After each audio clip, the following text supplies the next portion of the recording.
Dennis, in your column today in the Oz, you said that Albanese is now arguably in the strongest position of any Labor leader since Federation. I made some points, and this one's an interesting one. His percentage of primary vote share vis-a-vis where Bill Shorten was when he lost in 2016 is a 0.06% better off, but he's obviously won. He's won in a landslide. He's got all those seats, as Tom just said, there could get to 90. What happens now for Labor? Because he's got an enormous opportunity and very little cover if he can't turn things around for how people feel about cost of living, or he has an economic misstep. He can't claim he hasn't got the wherewithal in the parliament to do what he needs to do. Oh, certainly, and this is it is an historic win for Anthony Albanese. It is because of preferences, but that's the system we have. And that's the system we've always had.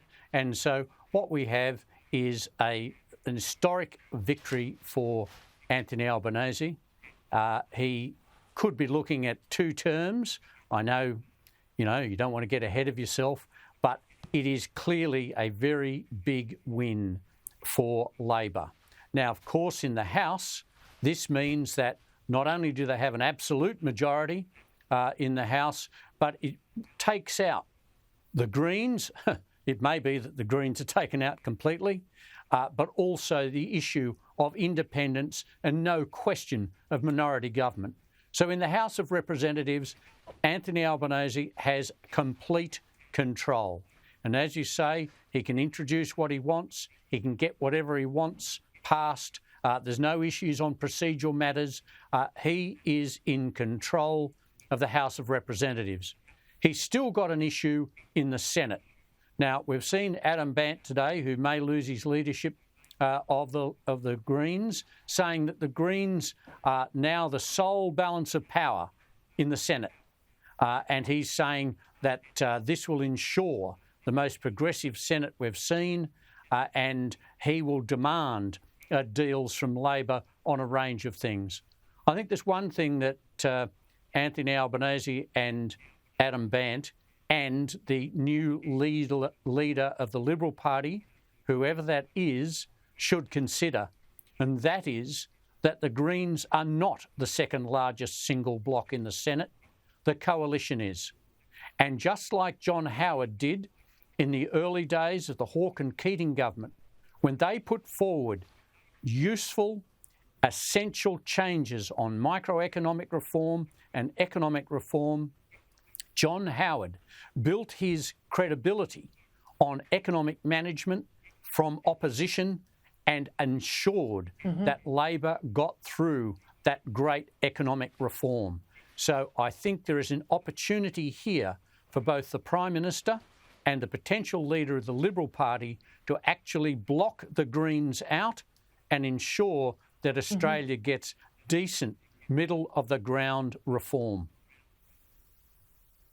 All right, let's just go to that point about Liberal leader. I could confirm now from Andrew Hastie's office that he will not be putting his hand up for the leadership, Chris Uhlmann. I made the point in my editorial, there's rarely a silver bullet for a win, there's rarely a silver bullet reason for a loss. Where do Liberal Party go now?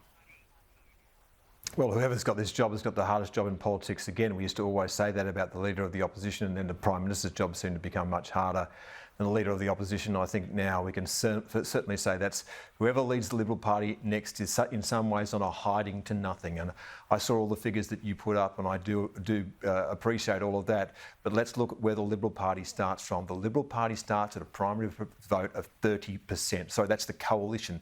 They have never been in that position before. Their starting point for the next election is about 40 seats. They're 36 seats away, almost doubling that number in order to get back into government.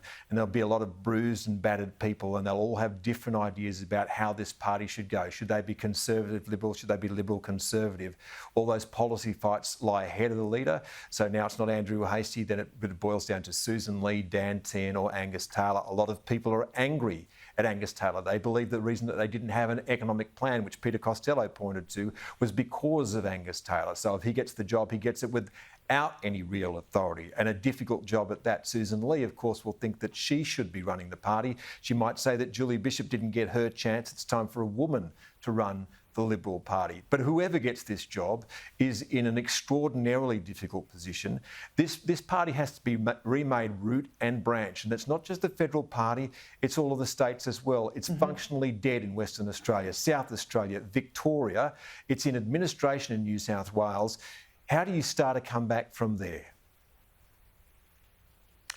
That is the point I made on Saturday night too, Chris. I agree with you. I think the architecture of the Liberal Party is not as modern as it needs to be to fight a modern war against the left, because they're fighting an enemy that's not just an opponent that's not just the Labor Party. It's multi-factored and it's well resourced, as we can see there with the Teals.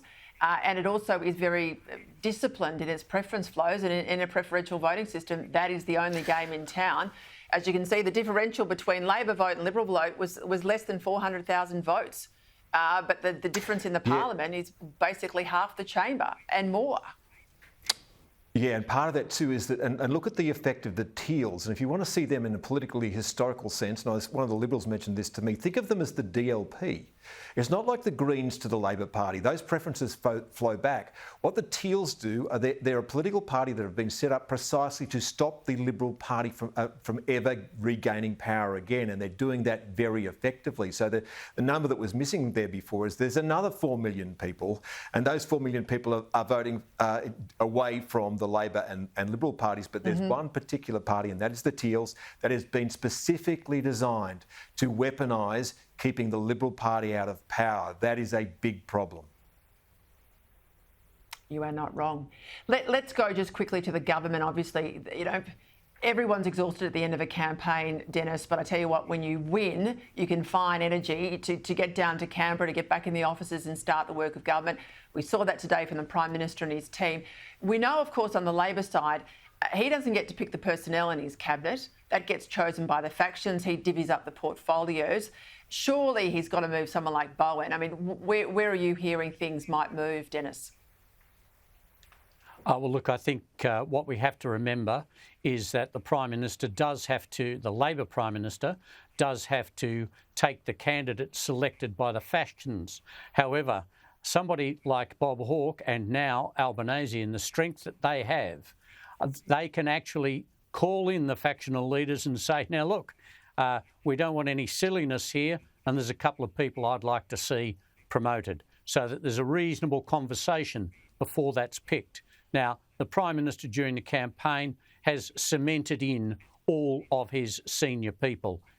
Richard Marles as Deputy and Defence Minister, Penny Wong, Don Farrell, Jim Chalmers as Treasurer, and Katie Gallagher as Finance. So he's done all of that already.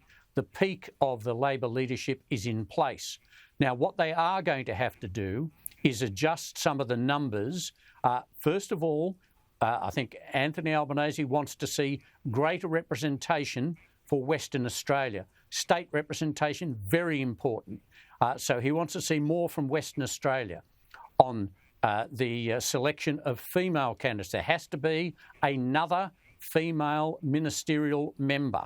That probably means that, given that the left is now in control, not only on national executive at the conference and in the caucus now for the first time, there has to be more places for the left, another place for a woman. And so what we're actually looking at is the potential for some long-standing Labor right male minister to be asked to step aside in the interests of factional, state and gender balance. Now, I wouldn't want to suggest that that's going to be Chris Bowen. I see that you have, but I think this is a real challenge for the Prime Minister. He wants to bring in new people, like Andrew Charlton, the member for Parramatta, very good economist. He's trying to bring new blood in, which is understandable. I think at this stage, it's too early to say he's going to dump anyone, even Tanya Plibersek. My point on Bowen is I think he needs to change portfolios, absolutely. I think the factions will be the ones who make the call on whether he survives into the ministry. Got to leave there, gents. I'm out of time. I could talk to you all night, but I'll come back at this again. Thank you.